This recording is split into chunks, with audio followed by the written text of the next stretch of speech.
your hopes, let's just use my hopes. My hopes for my product is like a Home Depot, is a Lowe's, but don't discount all the smaller mom and pop / smaller retail stores around you, because if they're not company owned, if they're like family owned or individually owned, they will be a lot more apt to not only kind of help you through some of the stuff you're going to have to go through, but I can take 20 units down to a small little place and be like, hey, do you mind just carrying them this weekend, see if they sell? And they'd be like, come on down, see if you can sell them. Mm-hmm. They have the ease to be able to do that. And that not only does that get you to brush up on your own sales pitch, but also you get to see if your product is going to sell. And then you get to use that as Craig said, if I do talk to somebody with, let's say, Home Depot, then I can say, you know what, I was the number one selling anchor this weekend at whatever it was. I mean, I know that seems small, but it's not, because if you start getting data, you can start that out. So yeah, if you have nothing,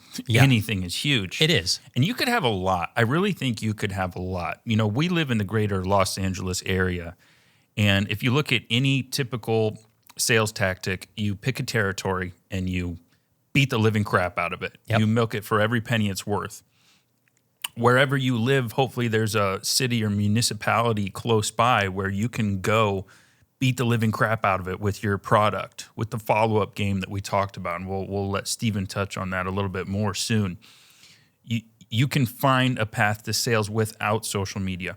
Real quick, before we get too deep into it, for anybody who's just coming into this episode fresh. Yep. Last week, we had Craig McManus on the podcast, the inventor and developer of MagnetPal.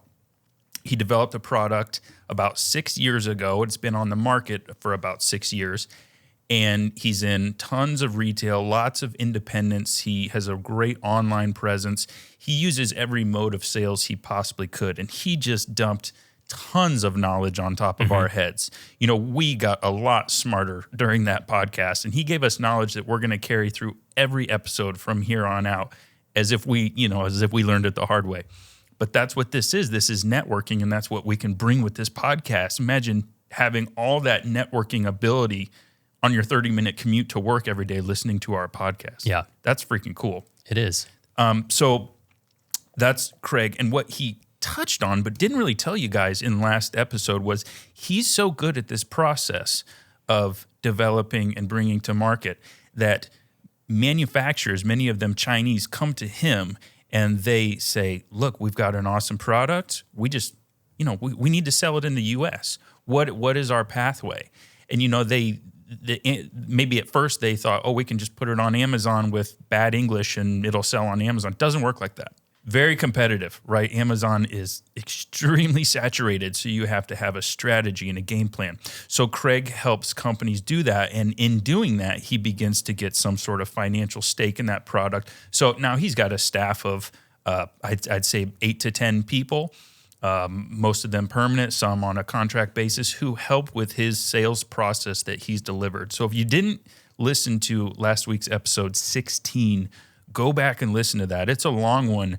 Listen to it a couple days in a row. Take notes, because that is, without a doubt, one of the more impactful episodes we've had. So I wanna touch on that point real quick, and part of the point is Craig's been doing this for a long time. He is a true professional. He's an excellent salesperson for all of his products. But for someone starting out, it's okay to fail. It's okay to fail a few times necessary. before. It's necessary, Yeah. I would say, yeah. So I would say, Craig might be able to walk into Home Depot and just say, this is my product. We've worked in the past before. These are the numbers, and he'll probably get in there. But for someone, who's starting out fresh, who has never been in any sort of retail space, it's going to hurt a few times. But once you get used to that rejection, you realize you learn a lot from it. And that's something Craig touched on too. Yeah, definitely.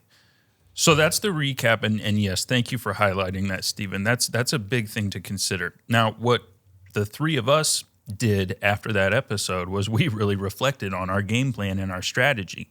I know I did. Yep. For me personally, the big takeaway was getting into retail should be a very simple and concise bit of information. So in other words, a lot of people think, I have to have so much done before I get into retail. But if you really pull back, it's just a matter of getting some experience, via sales online, getting some information, believing in your product like no one ever would, and putting that on a piece of paper that in 15 seconds you convey that message. So I think later, I'll take a note later. Let's go over what our one sheets might look like. Oh, yeah. After we refine them, knowing what we know now. But that was my big takeaway, was this approach to retail is tough, but keep it simple. And he also brought up something that I want to point out is become your, go into the retail stores that you can see your product in and really learn the aisles and the other products and everything that you're going to do. And he goes, it is super important because for that retailer to put your product on the shelves usually means one of their current products has to disappear. Right. So you need to know how it's going to look on there, how it's going to fit. I mean, you absolutely want to have a packaging idea.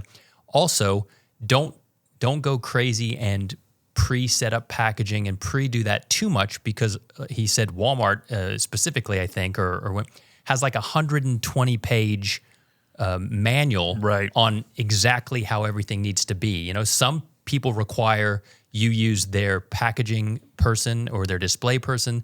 Some just have super tight requirements. The moral of that story is go in there, study the heck out of all the aisles that you think you're going to be in, and then start just compiling that data. Yeah. I mean, definitely. One thing I was thinking along those lines, looking at the shelves at Lowe's, Home Depot, even Walmart, was, I've pinpointed a brand on the shelf space that I want to be that's taken up space. Mm-hmm. So the way I want to kind of convey and present that, I won't say the brand name, but let's say it rhymes with manly. I've been playing with their straps recently, and the hook is just pathetic on this thing. The webbing is embarrassing. And what I'm seeing is that it's priced as more of the better, quote, better product. Mm-hmm. But I guarantee you, anyone who buys that product thinking this is going to be better than, say, the baseline, like the Husky strap, is they're not going to be satisfied. And I know the pain of that dissatisfied customer firsthand. When you spend $30, $35 on something and it's less than the cheap product, woof, you're taking up space. So there's kind of a target. There's a mark. Hey, let's give them a little bump and let's give us a chance. Mm-hmm. So that's part of what he said with know your category, know who you may be budding out, know why you could make higher margins for the store and get better reviews for the store. Yeah. That was my big take on that. Yeah, and he brought up, I think my question to him was, if you're going to be going into a store, do you want to try to mimic the other products that are similar to yours as far as packaging, colors, and things like that? Or do you want to be super bold and go, and the answer to that was kind of, it just depends, right? He brought up the thing is like, if you walk past a table and you see a specific, I forget the type of bottle, if you see a specific bottle, he goes like, that's 5 Hour Energy. Mm-hmm. Or if you see a specific bottle, that's like Windex. Mm-hmm. Like you automatically know. So is your packaging or product going to be so different that is what it becomes? Or do you want to follow kind of this color scheme and maybe a little bit more of that if you go in there? That's just something you're going to have to kind of figure out in the thing, but that's also part of making sure you go in and you just research things. I mean, you can also talk to associates. Some probably know nothing, the average person in there, but grabbing a manager or even somebody who works that aisle a lot could give you a wealth of information. If the guy in Home Depot who works in the ratchet aisle, in the strap aisle, could be like, we never sell any of this blue packaging for some reason. Maybe he has more knowledge than that. Maybe it's just as easy as that. And then you're like, okay, well, maybe I'll stay away from blue. So don't discount talking to people who work there on a daily basis to get a mad amount of knowledge. Yeah. Now let's nail on packaging for a while, because I think we talked about packaging broad strokes. Yeah. Oh, you gotta be thoughtful about it. Well, great. That doesn't help me take the next step. Yeah. So let's use a couple items. I'm going to start with toothpaste. If I have a new brand of toothpaste, it's herbal, it's organic, it's better for your mouth. What I would do, me personally, is I would go to like a Whole Foods, find very similar products and similar products, and I would buy those items. in their package. And let's say I'm shooting for a cardboard package, just like our toothpaste comes in now. Now, buy those items, whether it's a box of tea or it's actual toothpaste that is organic already. Buy that item, take it home, cut down the spine, and open that sucker up. Lay it out flat and look at it as a die line. A die line is a very common thing that you're going to come across in this space. So take a look at that packaging on your table. Note that on one part that happens to be the front is a powerful, impactful image. Maybe it's very simple. Maybe it's one leaf with no grain in it or anything. You know, that's the trend that's going right now for products like that. And then just very subtle little taglines, 3 little words: safe, clear, clean. So maybe that's the going theme. Maybe that's what you gravitated towards the store and you're noticing now, seeing it laid out on a die. Okay, that's great for the front. For the side, steal their safety information. Take note of all that. This complies with XYZ. Now you know exactly what you need to comply with and blah, blah, blah. On the right side of the box is going to be the bullet points. It's going to be the features and the reviews and the used by this, tested by that.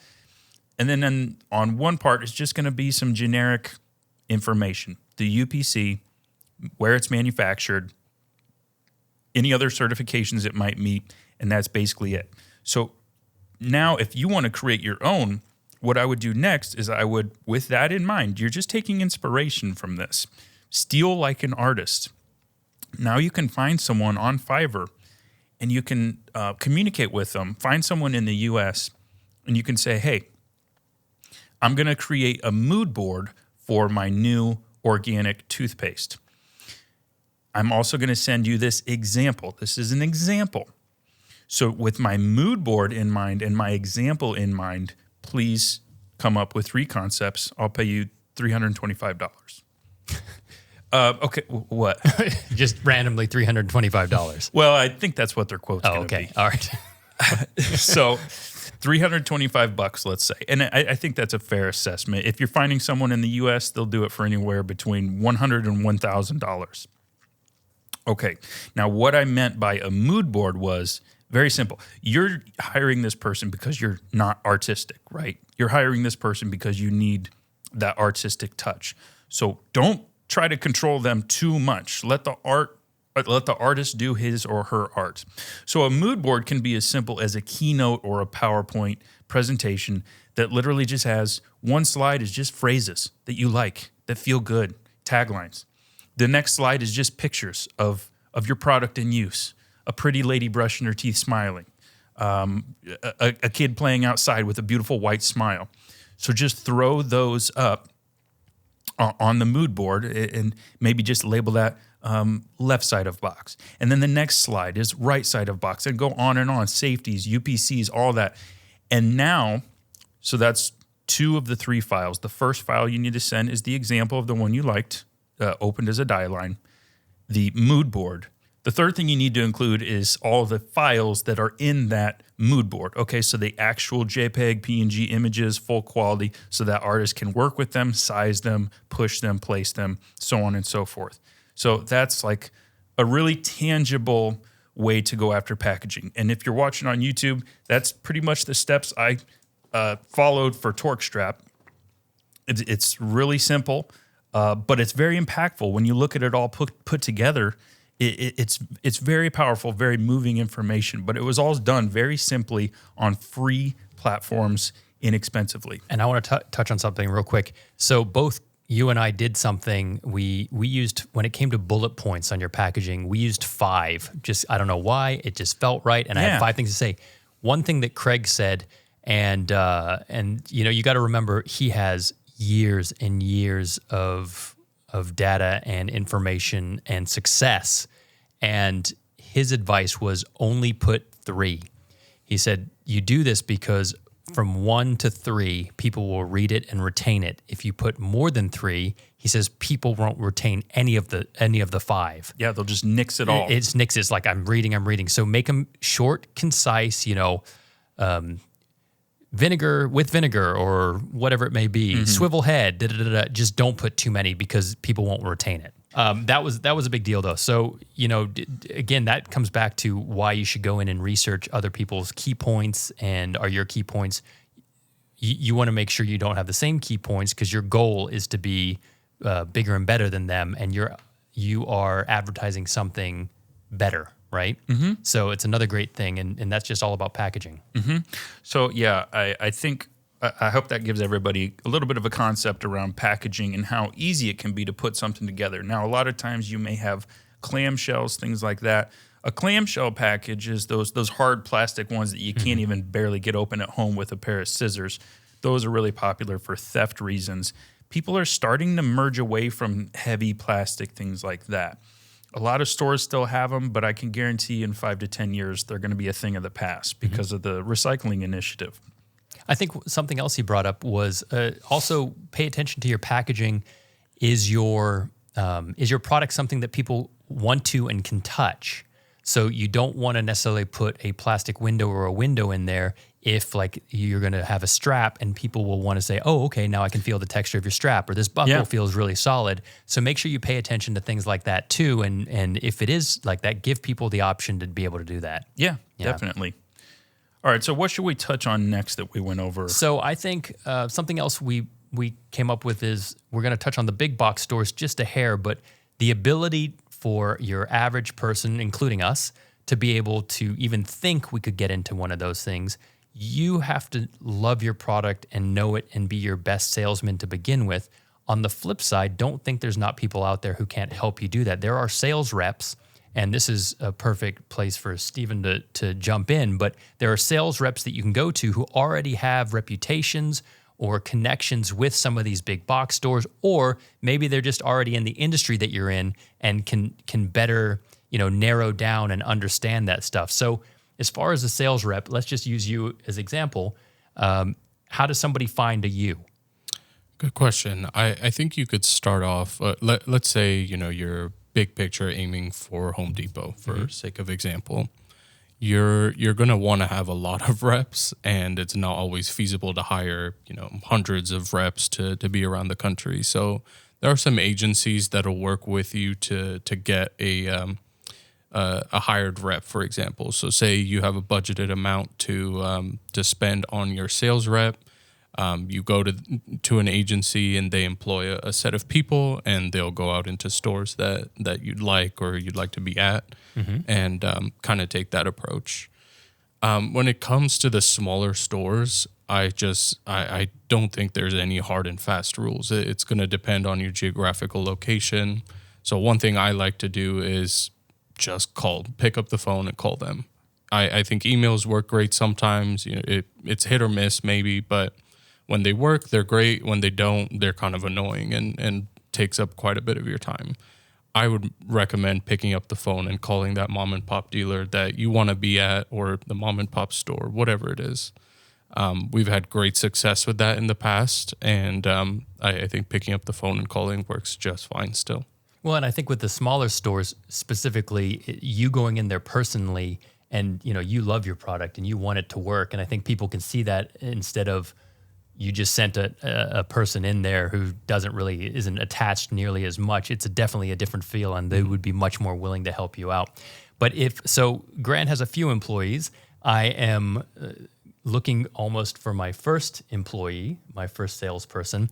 What kind of questions are good for our first time? Hey, I need help. I'm finally at the end of my rope with my abilities.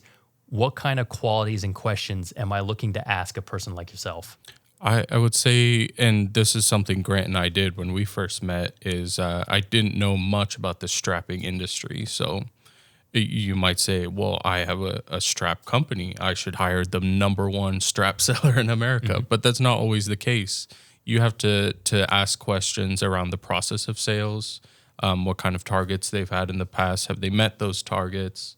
Are they quite honestly, are they interested in the product? Do they have any interest in it? Do they hate the product? Have they had bad or good experiences with your product in the past?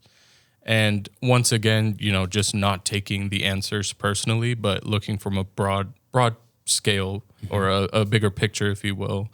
Does this person have good sales tactics? That includes follow-ups, outreach, closing deals, negotiation. Those are all key things in a salesperson. But from an owner's perspective, I wouldn't say that your first or second or third salesperson, whoever you hire, needs to be an expert in your product.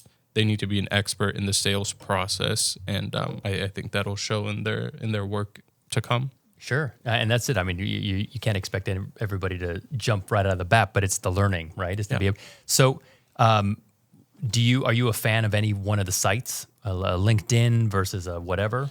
Yeah, I think at this time, more than halfway through 2023, we've seen a lot of people get laid off from several different industries in all over the country, maybe all over the world. But there's a ton of good salespeople out there that are willing to work. They need the money, and they're willing to do whatever it takes to get them, helped and also help you out. And that's kind of the nature of a salesperson. They're not only helping themselves succeed, but they'll, if the right, right, I don't know the word, but if as the owner of the company, you're putting that salesperson in the place to succeed, they're going to want to give you something back as well, and that's part of it too. Okay, and not to share your arrangement on this, but are most salespeople, are they expecting like an hourly plus commission? Is that how it would be? That's typical, yeah. Okay, an hourly plus commission. Mm-hmm. Okay, and I had one last question.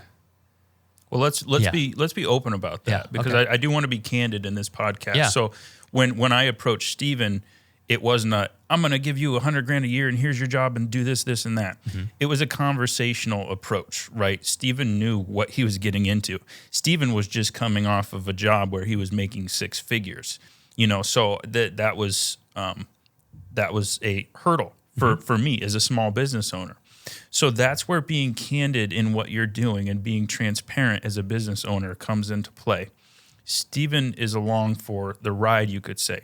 Now, Steven and I, we compensate ourselves the best that this business can sustain, and we're pretty transparent about that, about what we can afford, what we can do. And then on top of that, Steven knows that he's on the ground floor of what is going to be the next Mac tools. And that's an important thing to convey to this potential salesperson or employee is that, hey, look, what I lack in foundation and typical benefits that you may see, I make up for in spades in the ambition of this company and what I can offer you in the position you're coming into. Right. So let's do good together. And that's been a great balance, and Steven has recognized that, and that's going to build towards his future in the company. And another cool thing about salespeople, they know if they want to make more money, they sell more stuff. Steven can't sell any more because I don't have enough inventory for him to sell right now. So, he's kind of, all right, what do we have to do to get more inventory? He's with me. He rolls with those punches. That is so invaluable. Like that has helped me sleep so much better at night. So I wanted to be candid about that setup because it is tough to say, I can only pay you $35,000 a year, or I can only pay you $17 an hour, 20 hours a week. It's tough to go into those, to go at it that way. But if you're transparent, you put them on your side, don't pit them against you, it's very possible. Well, and they grow with you, right? That's the whole point. Is that's what you want. You want an ally. You want somebody who's is as vested in the business as you are. Right. And so here's another, let's be open and honest too. So working from home is the biggest thing now. Everybody loves that. And obviously most of us small business owners, we work out of our garages and our houses anyway. So it's not really a place to come to.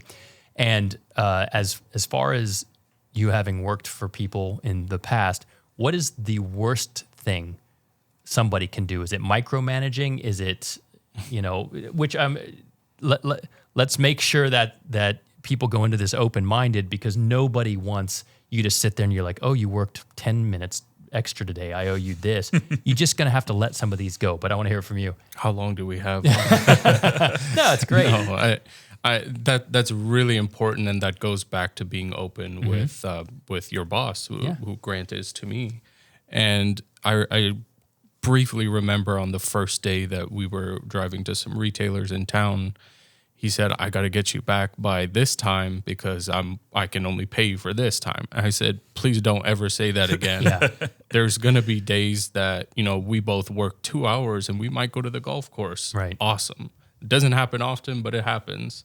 And there's also days where you're at your desk for 12, 14 hours. So I think the micromanaging the time aspect, that could be really suffocating to someone who doesn't own the business, but you are giving your best towards the business. And that's something I've never experienced here for reference. When I first hired you, you did because I said, all right, because you started part time hourly. Mm-hmm. I'm like, all right, so you can work 4 hours. What are you going to work from 9 to 1 or from 1 to 5, whatever you want to do? And you're like, dude, I'm just going to work. Yeah. Imagine that. I'm just going to do what the job needs done. Yeah. Right. And that's my priority. Yeah. And that I was coming from the hourly wage. I had just quit my job, and the mentality was, don't call me at home, all that good stuff, which we still respect that type of mentality. But it was once I'm out, I'm out. And I'll sue your ass if you try to get me to work on my off day, that type of mentality. Yeah. So it's a good thing to have that open respect and relationship with your boss. We don't call each other at 10 o'clock at night saying, hey, this needs to get done. That doesn't happen. But we're open about what we need. We kind of communicate on a daily basis on what we intend to achieve that day. And if we need help from each other, we seek out such help. You do. And I think it's safe to say, not everybody's going to find a Steven.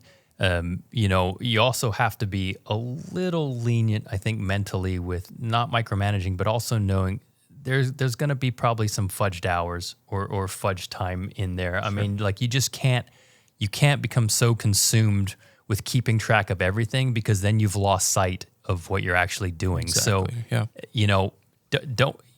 There's a difference between getting screwed and then also, hey, I worked 8 hours. I probably worked 7.5. Who cares? Just as long as everything's getting taken care of and the flow's working well, the communication's well, I think as a small business owner, you're just going to have to let go of that. You brought up a good point. I think if you take the route of I'm going to micromanage this person and squeeze every dollar I'm giving them, that becomes your new job. It is. It doesn't benefit you as the business owner in any way. And that motivates the employee to do the 7 hours, but call it 8. Right. That it's like, okay, well, we're going to start pinching pennies and we're going to start looking under the microscope. How about this? I drove all the way across town for your ass, so I'm taking off an hour early, and I'm not even going to tell you. It pits you against your employee, that mentality. So if those toxic thoughts are coming into your mind during an interview, is this guy going to screw me? If they're coming in the first couple weeks of employment, the first couple weeks you pay them cash, see how it goes. If you're having those lingering thoughts, just nip it in the bud right there and move on. There is too many people in this job market to settle for less than. And I do think Steven is irreplaceable, but I do know that it's a huge world. How many times have somebody been broken up with and thought, I'm never going to find a girlfriend again. This is it. I'm depressed. And the world is very big. There's plenty of people who can help. And there's people, mark my words, who will do this much better than you can. It's your job as a business owner to find those people. Hire someone smarter than yourself. Swallow your pride. Forget about hours. Forget about who's screwing who. And put your faith in people. Because people, no one does this alone. So let's touch on that a little bit. I think one thing that I wanted to implement when I first joined was having targets. So targets could mean anything in your business, but for us specifically, I was being hired for sales, and we set sales targets that we both agreed on, and we were lucky to surpass them, with our work together. But on the flip side of not micromanaging, you also want to know what your thresholds are. If you're not getting the results out of your salesperson, marketing person, whoever, have a set target in mind and give it a time period. Let's say 6 months or a year with that new hire. And if it's truly not working, as in, targets aren't being met, it's becoming more of a chore for you, that's when I would reconsider, or consider hiring somebody else for that position. Yeah, take a second look at the situation. Well, and at the end of the day, you're trying each other out, right? Sure. I mean, that's how it looks. So what are your thoughts on, working from home? I could hire somebody in Iowa, a good salesperson, but like in your case, you guys go visit the warehouse together, and you can do road trips and go to retailers together. how much more important have you found it that you guys are local to each other versus me thinking I'm going to hire a great salesperson, but not in my state or area? I think it comes down to how comfortable you are to let go of the process of either being in person or, excuse me, being a remote employee. So my career has basically been 5-7 years about, and more than half of that time has been remote due to COVID. So I've had a good mix of working in person, working remote. But my job as sales, it doesn't require me to be in person unless you've built up a relationship with that person somehow over the phone, email, video calls, and you've progressed that relationship where it's time to meet the person and they're happy to see you, greet you, welcome you, whatever the case is. But it doesn't change the targets like we discussed. So we've set up our targets. If going in person to the office is going to help you meet those targets, great. If it doesn't require you being, ever meeting each other at all, but you're still hitting your targets and your goals, great. It really comes down to your comfortability. I feel like my gut tells me as a small business owner and first time person hiring somebody that I personally would like somebody like yourself who's close enough that I could, not only for the ability to interact, but also for motivation. Sure. I mean, as a single person running this company, I have my days where the last thing I want to do is look at a computer, and maybe just a simple lunch or reconnecting or going over something is massively important. So, put those things into consideration as well, because if you're just on the phone with somebody, it's a little bit impersonal. If you get to meet each other and say things, it's definitely a pro. I think so. You just swayed me a little bit with that. That's a very true statement. And what I was going to chime in and say, we get our best work done when he's at his house and I'm at my house. Right. Most likely. We do have those wrap sessions where we kind of build off of one another. But at the end of the day, it's kind of tough to work when someone's in your office. Sure. It's not like a pain in the butt, but it's almost like, okay, I just got to buckle down. So honestly, Steven will give me assignments like, hey, Grant, I'm making a sell sheet. I need the artwork built nice and concisely. If he was sitting at the desk behind me, doing whatever, even if he's staying busy and being quiet, you get your best work done alone in an office. Sure. So plenty of good, thorough, quality work can get done remotely. The majority of it will be done remotely. But you're right.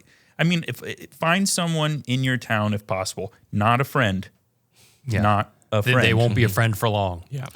And then, or maybe if they're a little bit outside of your realm. I know I used to live in Illinois. I had to go 45 minutes to find large bodies of people. But even that is cool because you can meet up for a lunch. Let's do Friday at my house in the office. And make it casual, make it fun. This isn't the 1980s. We're not putting shoulder pads in our suits and walking into the building on the 90th floor. No, we're just working. Okay, so keep it simple. Yeah. Also, suffice it to say, you don't need a giant office space that you rent out for $6,000 a month to get your work done. No. That's not what's going to get your work done. Yep. It's going to come down to your process and how you communicate with your people. Yep. I think maybe a good time to tackle a one sheet. How do you feel about a one sheet? I feel great about a one sheet. Okay. I feel it's a little bit fuzzy in my mind, but I think if we lay it out right now, it'll become very clear to us and the listeners. What I remember from the front, well, obviously you have the importance in general. We talked about that in the very beginning of the podcast.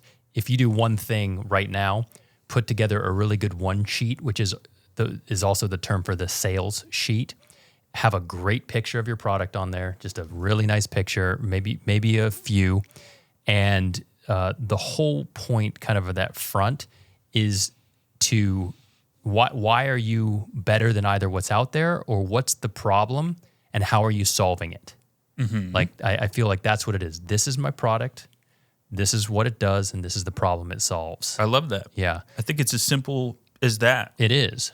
Just conveying it with image and text. It is. And so what else do we remember from what's on the front of that one sheet?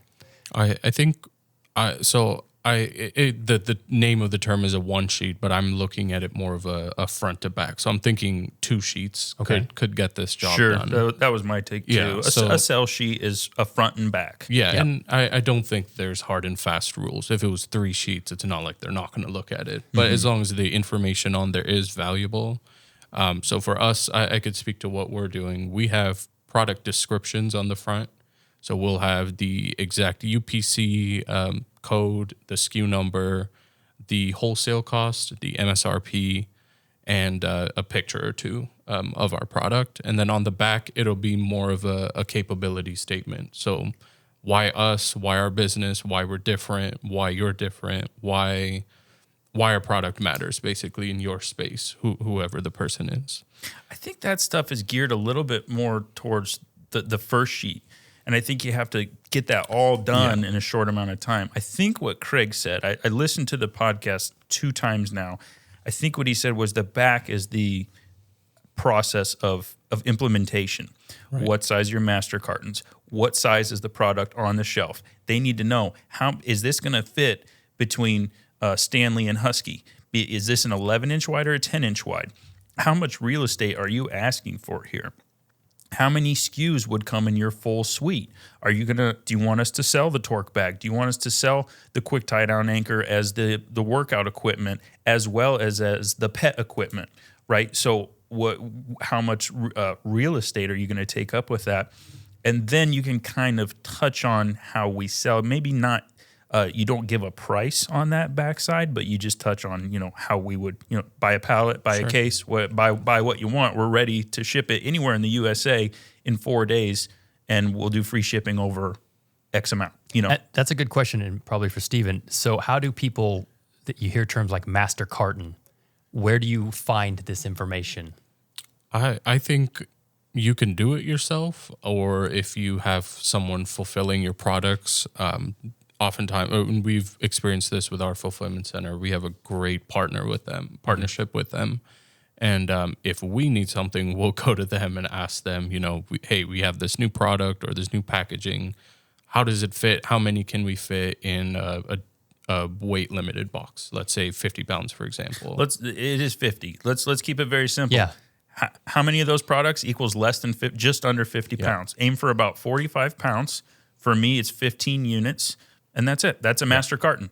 That's all they need to know is how many fit in a box under 48 pounds. And why? What's the magic number between 48 and 50? Is that weight to ship makes it easy? Shipping and not getting sued by hurt employees. Okay, yeah. It's just the same rule as the airport. Right, under 50 pounds. Okay, so that's great knowledge for people to have, is how many of whatever you're creating in the packaging can fit in a box that's under 50 pounds. Precisely. Yeah. Now, if you're selling needles, you may want to aim for more like 5 pounds. Right. Because you don't want 2 billion needles. Of course. In a box. Your product, you can fit well over 100 in a 33-pound box. In a 33. So at 50 pounds, it's more than most stores might want to buy. Right. Or might want to deal with. Well, 100's a clean number. It's a clean number, so you can bump it to, you try to go with clean numbers. Like, I wish we could do 20, but I can't. So the next closest number was 17. Well, 17's kind of and it was a little close. So we just made it 15 to be safe. Because Amazon will harp on you about that. Oh, you were 49 and a half pounds, but one scale in North Carolina said you were 50.02 pounds. Right. Here's a $25 charge. Right. So that's where those numbers come from. Okay, great. Well, that's great for everybody to know. Yeah. So that's our one sheet. So it's get some good pictures. Make sure you know what your product does and what problem it solves. Super easy, because people are going to read this and they're like, oh yeah, I get it. Oh yeah, that's a problem and that's how you solve it. Don't put too much technical stuff on the front, and then you can save your back for a lot of the backside for a lot of that. And something I don't think we've even covered, and in the one episode where we were talking about the resources that we have, and I think I listed all of mine. Yeah. One was, the SKU. Is GS1. GS1. Yeah, go over that. So, you're going to have a barcode on your packaging. You're going to need that for retail. You're also going to need that for Amazon.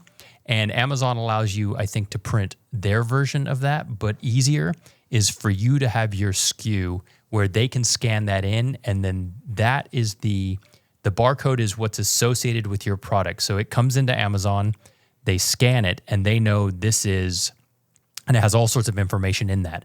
It's this product name, it's this version of this product, what it does, and more importantly, that's just how they know that that's you coming into it. Where do you get that? You do have to pay for it, and it's pretty much the only one place I know of, and the best place. It's a universal system. It's a universal system. It's recognized by basically everybody, but probably North Korea, right? Every grocery store you go to, every single product has that barcode that you're like, bleep, bleep, that goes through the machine. That's what you need for your product. GS1, and is it gs1.com? I don't know, but you're just looking for GS1 online. Right. You're going to find it. That's where you register that. They give you, I think they send you an email version of it or a PDF, and then you can have it printed on stickers. You can do whatever you need to. Yeah, those are really important because Craig touched on a lot of things. Oh, you need to have the ability to scan your pallets, scan your MasterCard, scan your product. Those are all just GS1 barcodes that you bought at $30 a pop. And in the GS1 system, you just assigned it a name. Quite simply, red pallet, torque strap, 001. Just generic ass names that you and your people know. And then you just get, when Home Depot says, oh, we need the UPC for a pallet. So when we get a pallet, we scan it, pop it, it's in the warehouse. No problem. $30, print, you get it on GS1. That's it. And if you're going to have multiple versions, like in my case, I have a 2-pack. I'm also going to go for a 4-pack pretty soon. Yeah. I need to go get a second UPC, second thing. So just remember as many versions. If I have a pink bag, a blue bag, a red bag, each one of those things are going to need a separate code because whoever's scanning it in or whatever it is needs to be able to register that in their system. And here's a kicker on that. Yeah. Hopefully no one listening is trying to do a clothing brand. If you are, more power to you. Every size and every color and every combination thereof. Yep. UPC. Yep. So it's not uncommon for a clothing store to have 500-600 UPCs, whereas tools, hardware, kitchen appliances, stuff like that, you may only have to have 4. Don't fret about, another one. You are so lucky. If you have less than 10 UPCs, you're doing really good on crap to keep track of. Exactly. So don't sweat it. Add more products. Figure out how to keep it organized, but it's worth it. It gives you so much more. People love, Craig said it, the illusion of choice or the perception of choice. And that it is a very powerful thing. And this is kind of a side subject, but one of the first things I purchased for my little home office was a label printer. You get one of those thermal, like 4x6 label printers for your, for shipping. But also they make all the exact sizes for the UPC codes and stuff. So, you can save yourself a bunch of money. You don't have to go print crazy things. You can print your own things. If something changes, remember, you can also print yourself a cheap sticker and stick that on top of the other UPC. So if you have you've had pretty labels made that have the UPC already printed onto them, you can just cover it up with your own home version, no problem. So I don't know why that came into my head, but a good little label printer, and get yourself a nice one. Those thermal ones, you can get them for super cheap, and they obviously go up to, I think, $400, $500. But a great little thing to add to your kit because you're going to be printing. You can print stickers, you can print labels, you can print stuff to stick over other labels if you're reusing boxes and reusing things as well. I think going back to the title of the episode in terms of retail strategy, all of this is important to do when you start out, getting your codes in order. It organizes your product line for yourself, but more importantly, when you graduate towards a retail store or you're deciding to be in a large fulfillment center, those are going to matter. Those SKUs are going to matter more than ever. Yeah. Because they're not, selling your product. They just see barcodes on there, and they organize it by barcode. Everything is organized by that barcode you did when you first set up your business, and you thought, "Hey, I'm just going to sell this on Amazon," whatever the case is. So, going into retail, that'll really, really matter in the latter part of your excursion here. Yeah, definitely. All right, we're at the 49-minute mark. I want to throw something fun in there because, you guys know I love Reddit. So I'm going to this is off subject, but just let's have a little fun right at the end. I'm going to pitch you a post, a question, Marcus and Steven. Okay. And let's see what we would do with it. Title, question about selling toy invention. So I developed a new type of toy that I haven't seen on the market, and I was waiting to sell it. So my question is to any toy inventors, how did you sell yours? I don't want to sell it myself. I just want to give it to a toy company and collect my check. Marcus? So basically they want a license is what they're saying. It sounds like, well, they want a really easy check. Yeah, that's what we've learned, or at least I've learned, is there's not an easy check. And, both of us, the three of us, I think, are not super fans of licensing. I think maybe some people have had some good things, but personally, I'm like, don't be afraid to get a little bit deeper and get into it. I didn't want to start a company when I started this. I thought I was going to do that. I thought I was going to be like, I'm going to go to a hardware store or a hardware and blah, blah, blah, blah, blah.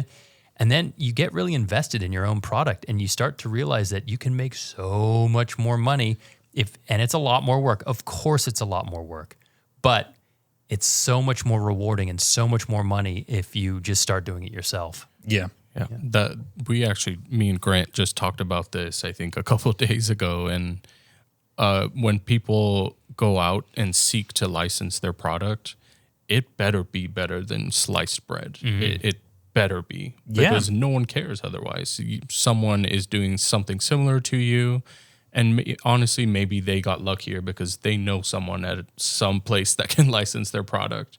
And if you use that as an example and you say, hey, I want to do the same thing, it's probably not going to work out the same way. Mm-hmm. So licensing your product, if you truly believe in it, it's a great product, you're excited about it, you're ready to sell it, and you say, hey, I'm going to invest some time into this, I think you quickly realize that you're more invested in this product than anyone else can be. Yeah. Mm-hmm. And you take a certain pride in that, and I think you can make more money in the long run without just selling out your idea from the get-go.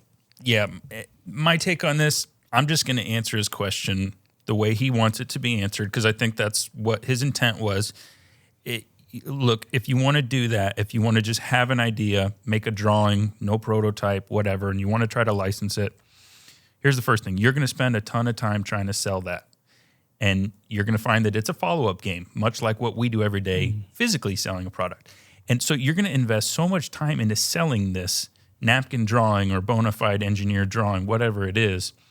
You're going to find that you have 6 months to a year, a lot of upsetting calls, a lot of people who said they'll get back with you in a week and you never hear from them again in your life. And you're going to go through all that to maybe one day license it and get a deal and a term that's not good. I mean, realistically, if this is a little plastic toy, the first offer somebody's going to give you, hey, we'll give you $1,000 minimum guarantee and we'll give you 2% royalties on this for 6 years. And the life of a toy is like 3 years. Right? So a half of year of work to get $1,000 and then to maybe collect, really low money. That person, a few $100 a month. A patent as well. I mean, when you're licensing, it's a little bit different. We can work on patent pending and ahead of the game with just kind of faith. I think you have to for a bit. Yeah. But on something like that, a company's not going to, if you don't own the rights or have that, then they're like, what am I buying or what am I buying into? I think that's important too. So you're already going to spend yourself, $6,000 to $10,000. Yeah.